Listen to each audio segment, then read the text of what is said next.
Imagine meeting a stranger, right, who has your exact face. Like you share the identical quirky hand gestures when you talk. Oh, man. Yeah, that would be surreal. Right. You both laugh at the same obscure jokes, and you even prefer the exact same brand of coffee. Okay, I'm with you. But then you sit down and actually start talking, and you realize they hold the exact opposite political views as you. Wow. Which is just wild to think about. It really is. Like, how is that even biologically possible? Today, we are looking squarely at the question of what makes you, you. Welcome to the deep dive. I am so excited for this one. Our mission today is to really explore the foundational themes of human development and identity. We're drawing from a super fascinating double chapter summary from a psychology instructor manual. Yeah. Specifically, we're unpacking Chapter 6 on the nature-nurture question. That's by Eric Turkheimer. And then we're moving into Chapter 7 on gender by Christia Spears Brown, Jennifer Jewell, and Michelle Tam. It's just such an incredible pairing of topics. We are moving from the foundational biology of our behavior right into how society shapes one of our most fundamental identities. Absolutely. But hey, before we jump in, just a quick note to you listening. These sources do touch on legally and politically debated topics regarding, human behavior, gender, and biology. Right. These are heavy topics. Exactly. And the purpose of this deep dive is just to impartially report on and unpack the ideas contained within this original text.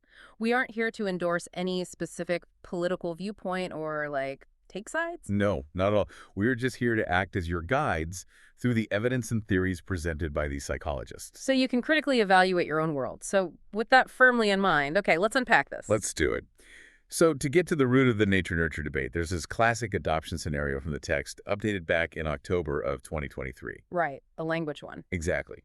Imagine a newborn infant born to a Spanish-speaking family, but immediately adopted into a strict English-speaking home. So the core question is, will this infant grow up to speak fluent Spanish based on some latent biological lineage, or will their new environment completely rewrite their vocal destiny? It's the ultimate thought experiment, really, and it endlessly fascinates us because it targets the very core of our personal identity. For sure. Because we all have these deep intuitive feelings that certain things about us, maybe a quick temper, a talent for music, or even just our height, originate strictly in our genetic makeup. But then we feel like other behaviors, our work ethic or our manners, stem entirely from our own personal effort and upbringing. Right, the stuff we really had to grind for. But historically, thinkers haven't really viewed this as a mix, right? They took extreme sides. Oh, absolutely. They were totally polarized. Like you have the behaviorist John B. Watson. There's this famous quote of his where he says, "Give me a dozen healthy infants and I'll guarantee to take anyone at random and train him to become any type of specialist." Doctor, lawyer, beggar, or thief. He's arguing pure 100% nurture. Which echoes the philosopher John Locke's idea, right? That the mind is a tabula rasa. Yeah, a completely blank slate at birth, filled gradually by experience alone. But modern behavioral genetics seeks to answer this empirically. They want to measure exactly how our biological boundaries interact with the social worlds we inhabit. The problem is doing that empirically sounds, well, impossible. The psychologists literally call this an empirical nightmare. Why is it so hard for scientists to just measure this? Because of the massive scientific barrier of ethics. You cannot ethically lock human infants in a laboratory to control their environments. Yeah, I mean, obviously. Researchers back in 2018 pointed out you can't just isolate babies. Society rightly protects children from random experimental assignments. Exactly. A true experimental design requires randomly assigning people to different conditions to isolate variables. Since doing that to babies is completely immoral and impossible, genetic factors and environmental influences are just naturally confounded. Meaning they are all mixed up together. Right. When biological parents provide both the genes and the upbringing, it's incredibly difficult to isolate the true cause of a behavior. Like, did you become a great pianist because you inherited musical genes, or because your parents filled the house with instruments and paid for lessons? I want to try and contextualize this for you, the listener. Say you're sitting in a college lecture hall right now, or maybe you're returning to school after a few years in the workforce, and you find yourself struggling academically. Which happens to so many people. Right. How do you separate your natural biological abilities from the resources you were given growing up? So is it like hardware versus software? Like your genes are the computer and your upbringing is the app running on it? Well, what's fascinating here is that scientists actually explicitly warn against thinking of it that way. Wait, really? Yeah, you cannot easily separate them into hardware and software because genes don't act as a fixed, rigid machine. A much better analogy is trying to separate the flour from an already baked cake. Oh, wow. I like that. Once it's baked, it's baked. You can't pull the egg back out. Precisely. Traits like intelligence or personality are influenced by thousands of individual genes that are constantly interacting with fluid environmental conditions while you develop. That makes so much sense. To give you a modern example, there was a scientific publication in July 2026 highlighting how modern digital medical research struggles to separate a patient's socioeconomic environment from their genetic predispositions. So, because the resources you have access to, like good nutrition, safe housing, or low stress, literally change your biological development, the two things weave together permanently. They do. This intricate entanglement tells anyone struggling in a classroom that academic achievements are often bolstered by systemic resources, not just raw biological talent. So, if you had financial hurdles in your past, those weren't reflections of biological limitation. Exactly. The cake was simply baked with different ingredients. But wait, if we can't lock babies in labs and genetics and environment are this unseparable baked cake, how do behavioral scientists actually study this? What's the creative workaround to look beneath the skin without breaking ethical rules? They rely on natural family structures through quantitative genetics. Hmm. Primarily, this means twin studies and adoption studies. This allows researchers to calculate what's called a heritability coefficient. Let's pause there because that sounds like a super heavy statistics term. What exactly is a heritability coefficient? Think of it as a statistical score, usually a number between 0 and 1. It estimates how much of the variation in a specific trait like height or intelligence among a whole group of people can be attributed to genetic differences. Okay, so group level metric. Right. It doesn't tell you how much of your personal intelligence is genetic. It tells us how much of the differences between all the people in a room are due to their DNA versus their environment. And twins are like the perfect cheat code for this. I remember reading about a sweeping historical analysis from October 2025 that tracked identical twins who were separated at birth and raised in completely different families. The Minnesota twin studies and others like it, yeah. Right. And this brings us back to that scenario I mentioned at the start of the deep dive. You meet your genetic clone in adulthood, you share the exact same hand gestures, but hold entirely opposite political views. It's staggering when you look at the data. Twin studies are powerful because identical twins share 100% of their DNA, while fraternal twins only share about half, just like regular siblings. So if identical twins are significantly more similar on a certain trait than fraternal twins, Then researchers infer a strong genetic influence for that trait. here's where it gets really interesting. Knowing that twins raised apart share so many behavioral traits and quirks, how much credit should you actually give your parents for your personality? If your DNA is that powerful, are we just passengers in our own biological vehicles? That is the big fear, right? But the science definitively says no. There was a landmark study in 2002 by psychologist Avshalom Caspi who tracked children who had experienced severe abuse. Okay, what did they find? The researchers discovered that a specific low-expression gene was linked to antisocial behavior later in life. Let's break down low expression gene. What does that actually mean in the body? Essentially, genes carry instructions to make proteins in the body. A low-expression variant of this specific gene meant it wasn't producing as much of an enzyme needed to break down neurotransmitters in the brain. So you would think, based on pure genetics, that anyone with this gene would automatically develop antisocial behaviors. But that didn't happen. The gene only triggered the antisocial behavior if the child experienced severe abuse growing up. Wait, so having the biological gene wasn't enough? Not at all. The gene didn't dictate the behavior on its own. It required a specific, tragic environmental trigger to activate it. That is wild. It is the foundation of epigenetics, the idea that your environment can actually turn certain genes on or off. If we connect this to the bigger picture, it proves that our DNA acts as a fluid script. A fluid script. I love that. It's written down, but it needs an actor and a stage to actually come to life.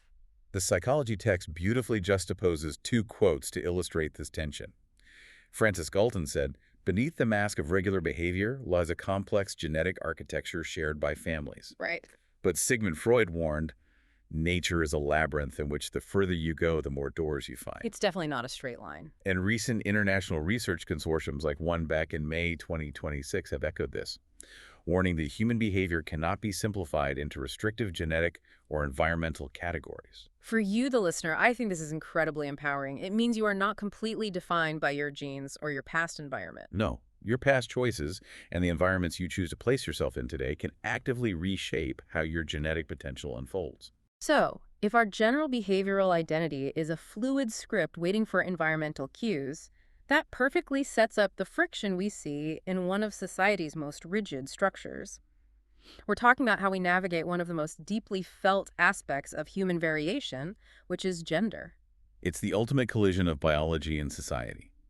To truly understand this, the psychology textbooks lay out very strict, specific distinctions that we need to define. We tend to use these words interchangeably in casual conversation, but in science, they mean very different things. Okay, let's get the vocabulary straight. First, there is sex. This refers to the biological categories of male, female, or intersex based on chromosomes, anatomy, and hormones. So the physical biology. Correct. Then there's gender. This encompasses the social roles, behaviors, and expectations that a specific culture associates with being masculine or feminine. Basically the social performance we are expected to put on. Yes. Third is gender identity. This is a person's deeply felt internal sense of being male, female, or another gender on the spectrum. And the last one. Lastly, sexual orientation, which is entirely distinct. That describes the direction of a person's romantic and sexual attraction. Recognizing these independent constructs prevents oversimplified assumptions. But there's massive real-world tension here. Look at a case study from a highly charged campus town hall meeting in December 2025. Oh, I remember that. Yeah, a student argued that mistaking an individual's biological sex for their internal gender identity causes profound social harm and emotional distress. It really highlights the extreme friction when individuals struggle to express their authentic internal selves while trapped within rigid societal expectations. Judith Butler famously stated, "Gender is not a static identity, but rather an ongoing active performance in social spaces." An active performance. And the rules of that performance are heavily debated. Academic scholars published a manifesto in March 2026, urging institutions to defend human variation against restrictive binary legal definitions. Because navigating this requires a massive cognitive load. People have to actively navigate complex social spaces, unlearn old scripts they were taught as kids, and adapt to modern inclusive environments. Which is an incredibly difficult psychological shift to make for traditional and non-traditional adult learners alike. Absolutely. Which brings up a question I think a lot of people wonder about secretly. If sex is biological, but gender is mostly a social performance, where do the massive intellectual gaps between men and women come from? Or do they even exist at all? The short answer is they largely do not exist. Really, none of them. Under rigorous empirical scrutiny, the massive gaps vanish. Like a 2023 study of teen standardized self-esteem and math scores. It showed these intellectual divides society takes for granted simply aren't there. So the cultural assumptions are largely based on myths. Exactly. Eleanor McCoby, a pioneer in this field, put it best. She said, "The similarities between the sexes are far greater than any differences that divide them." But I want to challenge this because that almost feels too neat. Have you ever avoided a major or a career path because you felt your gender just wasn't naturally wired for it? That's a very real feeling for a lot of people. Right. There has to be some biological basis for why so many men are in engineering and women are in caregiving, right? You're touching on a really important nuance. The science does acknowledge that tiny biological differences exist. Oh. On average, males tend to perform slightly better on certain spatial rotation tasks, like visualizing a 3D object rotating in space. Okay. Females, on average, show slightly higher verbal fluency and emotional recognition. But here's the critical part. The overlap is massive. These minor variations are completely dwarfed by the overwhelming similarities. So it's not that differences don't exist, it's that society takes a 2% difference and inflates it into a 100% rule. Exactly. The danger is when these tiny variations are blown out of proportion to create an illusion of deep biological division. And those illusions have devastating real-world consequences. A study out of UBC in July 2025 demonstrated how outdated beliefs about natural gender differences continue to hold women back from leadership roles in STEM fields. It causes hidden imposter syndrome. Yeah. If you are a female engineering student or a mature learner returning to a male-dominated field, the culture constantly whispers that you don't belong, validating your struggles against systemic workplace biases. Because society has spent years building those biases into our brains from the moment we were born. Which is perfectly illustrated by the playground blueprint. Picture a vibrant toddler on a playground back in June 2019 during an observational study. They reach for a bright toy truck, but an anxious parent swoops in and firmly redirects them toward a plastic doll. That's seen as a textbook example of how these roles are formed. Psychologists use two main theories to explain the mechanics of this. The first is social learning theory. Okay, how does that work? This argues that gender roles are learned through direct reinforcement, punishment, and modeling. Simple conditioning. You reach for the wrong toy, you get a frown. You reach for the right toy, you get a smile. Yes, but the second theory, gender schema theory, goes much deeper into how the brain works. It views children as active learners who are constantly constructing mental networks called schemas about gender. Actively constructing them. Right. Jean Piaget noted, children are active participants in constructing their own social world, not just passive recipients. So they aren't just dogs being trained with treats. They're actively building a worldview. I like to think of a schema as downloading a stripped filtering app on your brain before you're even 6 years old. Oh, that's a great way to look at it. Your brain creates a file for boy things and girl things. From then on, the filtering app ensures you only process and remember the behaviors that match your specific gender setting while discarding or forgetting the rest. That is the perfect analogy. The child's brain actively seeks out information to confirm the schema. Over time, those cognitive filtering apps solidify into rigid expectations that guide your behavior, your career choices, and your relationships for the rest of your life. And we see the results of this early programming in unexpected places. An educational study from May 2026 highlighted a growing gender divide in how young people engage with environmental science and climate change curricula. It's fascinating. You wouldn't think climate change has a gender, but because society has coded caregiving and environmental concern as feminine and industrial progress as masculine, young boys are actively filtering out climate science because it doesn't match their internal gender schema. It challenges everyone to examine how their childhood upbringing subtly steered their academic interests without them even realizing it. It really does. That is wild. It really forces you to look at how childhood filtering apps solidify into adult societal structures.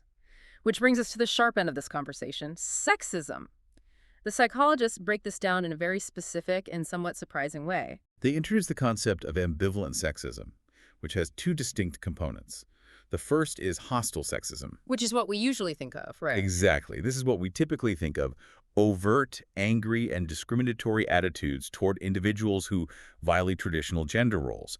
It's the blatant harassment. But the second component is much trickier to spot in the wild. It is, and it's called benevolent sexism. It appears superficially positive, chivalrous, or protective, but it actually perpetuates inequality by casting women as weak, fragile creatures who constantly require male protection and guidance. The cost of these so-called compliments is incredibly high. There was a heartbreaking qualitative study published in June 2020 where early adolescents recounted navigating peer discrimination. A young girl remembered a boy telling her she was too pretty for homework. Which sounds like a compliment on the surface. Right. But let's dig into why this is so damaging. The brain processes the word pretty as a social reward, but the second half of the sentence, for homework, subtly restricts her autonomy and intelligence. It creates massive cognitive dissonance. It disguises restriction as affection. The psychology texts note that this benevolent sexism leaves deep psychological scars because it's so hard to fight back against. If you get mad, people say, oh, I was just giving you a compliment. Exactly. And it quietly undermines ambition and reinforces institutional glass ceilings in high-paying fields. This raises an important question, though. How do we address these structural impacts? It's the velvet glove of prejudice. Maya Angelou captures the weight of this perfectly. She wrote, "Prejudice is a burden that confuses the past, threatens the future, and renders the present inaccessible." Such a powerful quote. These subtle biases quietly stifle human potential by convincing people to limit themselves. But the research also points to current solutions. A March 2026 National Health Report demonstrated that inclusive educational environments significantly boost the mental health and self-esteem of all students. Which makes sense. If you create an inclusive classroom or workplace, you provide a safe harbor for older adults to reinvent themselves without fearing those outdated social stigmas. It proves that just as the environment can trigger negative genetic or behavioral scripts, a positive environment can help dismantle the artificial barriers we've constructed. For sure. So, what does this all mean for you, the listener?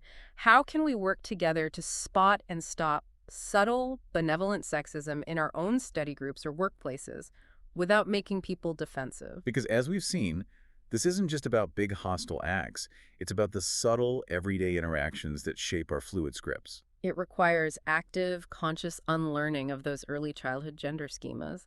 We literally have to update the filtering apps in our brains. We do. It's been an incredible journey today. We've moved from the intertwined baked cake of genetics and environment, explored the fluid script of our DNA that requires a specific environment to activate, and examined how society actively constructs and reinforces gender roles from the playground all the way to the corporate boardroom.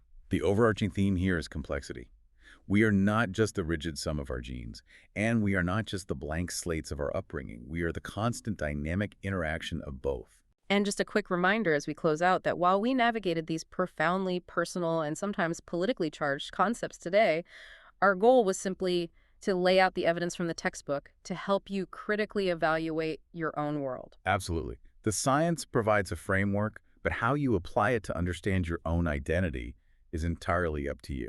Which brings me to one final provocative thought for you to mull over. These sources focused heavily on how our genetic DNA and our past environments have already shaped us. But if our biology is a fluid script that interacts with our lifestyle, as that May 2026 behavioral analysis proved, Oh, I see where you're going with this. what happens in the near future if medical technology actually allows us to edit the biological side of that script as adults? Like, if you could literally rewrite the nature part of your equation tomorrow, would you still be the same you? Oh, that completely rewrites the rules of the game. It really does. We started this deep dive talking about the comforting certainty of a clear answer. But maybe the muddy waters of human behavior, the inseparable baked cake of who we are, is exactly what makes the human experience so incredible. Thanks for joining the deep dive today. Keep questioning your world.